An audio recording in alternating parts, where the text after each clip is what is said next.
Hamas ने जारी किए 3 इजरायली बंधकों के नाम। शनिचर को रिहा किए जाएंगे ये बंधक। आपको बताएं कि इजराइल ने दोबारा जंग शुरू करने की वार्निंग दी थी।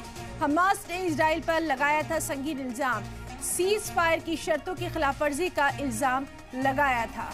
तो अहम खबर इस वक्त की आपको बता दें, हमास ने 3 इजरायली बंधकों के नाम जारी किए हैं। शनिचर के रोज इन बंधकों को रिहा किया जाएगा। दरअसल इजराइल ने दोबारा जंग शुरू करने की वार्निंग दी थी। हमास ने इजराइल पर संगीन इल्जाम लगाए थे।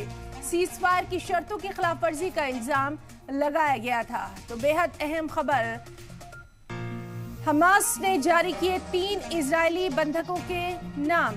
शनिचर को इन्हें रिहा किया जाएगा। आपको बताएं कि इजराइल ने दोबारा से जंग शुरू करने की ये वार्निंग दी थी और उसी के बाद से एक बार फिर जंगबंदी की तमाम जो आसार नजर आ रहे थे उन पर विराम लगता दिखाई दे रहा था कि इस सब के बीच पे हमास ने जारी कर दिए हैं 3 इजरायली बंधकों के नाम। हमास ने इजराइल पर कई इल्जाम लगाए थे। सीज फायर की शर्तों की खिलाफवर्जी का भी हमास ने इल्जाम लगाया था।